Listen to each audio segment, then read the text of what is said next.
Hi there, it's Kevin with GatheringMagic.com here with the wrap-up video for playing on a budget with the U-White Meletis Astronomer.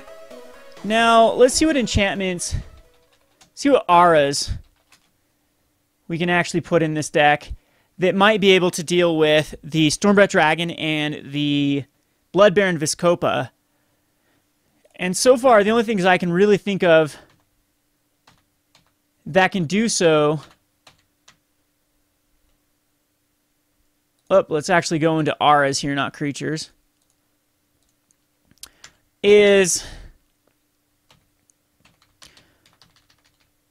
Claustrophobia, but it's really mana dependent on the blue.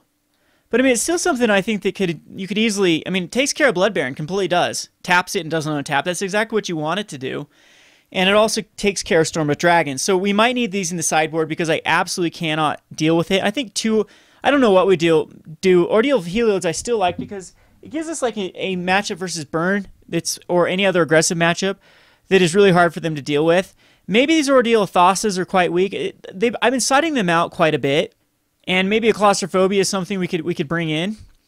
Now Stratus Walk is also another card that I could think about using instead of Aqueous Form. Rather than the Scry from Aqueous Form is so good. This though, you get to draw a card. So you can enchant a creature. The problem with this, though, is you can only block creatures with flying after that. And I don't know when that's going to end up biting us in the butt.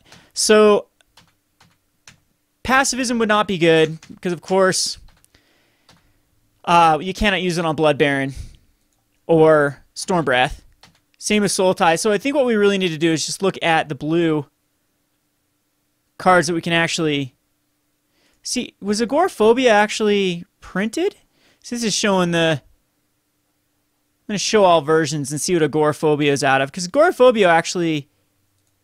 Out of Gatecrash. Yeah. So Agoraphobia actually is definitely something we could use. Do you know what? This might be a card that we can bring in because this return Agoraphobia to its owner's hand. I could see us actually abusing this. Now, if I do go Agoraphobia, it might be a better route to go with the Hero of Irios, as it would make this guy cost 1 less. But the 2 less would not. No, 3 mana. But this is something you can actually put early on a creature, and then later you can put on Meletis Astronomer, and who cares? You'll still be drawing a card, and it could be a way to 5 mana kind of look for an enchantment late game. But I mean, I think Agoraphobia is actually a better card than Claustrophobia. They can still use Blood Baron to block and Stormbreath to block, but it does what we want it to do, and it's just 100% better than Pin to the Earth. And Runner's Bane, of course, that does not work against either Blood Baron or Stormbreath. And the only other one I can think of is Retraction Helix. Other than Retraction Helix, you're going to have the same problem. Pearl White, and it's actually a creature that's returning it to the hand. Target creature gains. So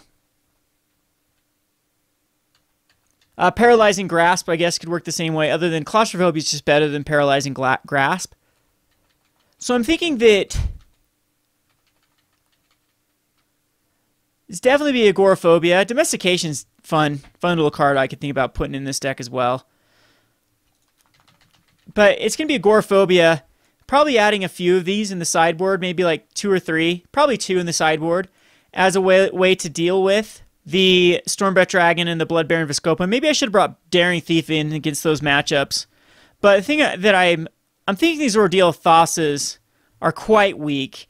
You'd want to go more of the heroics to get +1/+1, and there's a lot of times that Ordeal is just not working with what we're trying to do. So I'm thinking Aqueous Form, main boarded, is better, and maybe up to 3 of them.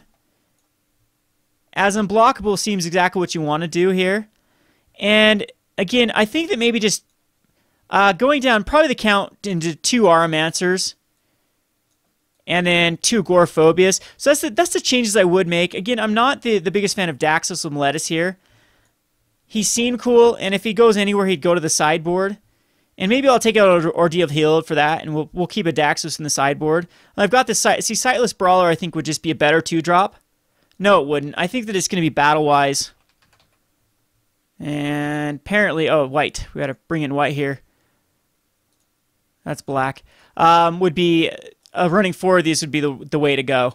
So we have 4 Battlewise Hoplites. That actually helps us on our 2-drop slot. And then the Agoraphobias will actually be an answer for those Stormbreath Dragons. And then it seems like a pretty complete list, though, because we got the Ajani's Presence and God willing to still help us out against those matchups. We'd bring those in. I think we'd bring Daxos in and try to go off of the enchantment route. So maybe when we bring those in, Meletis Astronomer just needs to come out completely. At that point, yeah, it would be, if we sideboard, it'd kind of be like you're taking a lot of these out. The Meletis Astronomer's out. And the Ethereal Armors, Aqueous Forms, and whatnot, and bringing in God's Willings, Ajani's Presence. And again, I guess you could keep in a few, like maybe 1 Meletis Astronomer because you never want to see 2, and a few of each one of these, maybe like the Auramancer or whatnot. Other than now, Auramancer doesn't get as much value as it used to. So this list definitely needs to be tinkered with until we find the right list of it. But I hope I've given you the good groundwork for this deck. I had a lot of fun playing it for sure. And yeah, I think it does have some definite merit to it and it could actually go far. Unfortunately right now, like Standard is very hostile with those Blood Barons, with those Stormbreath Dragons, and maybe it would even justify going more into the Agoraphobias. But anyway, I hope you enjoyed this list. Feel free to comment. In fact, comments are encouraged. It's been Kevin with GatheringMagic.com. Thanks for watching.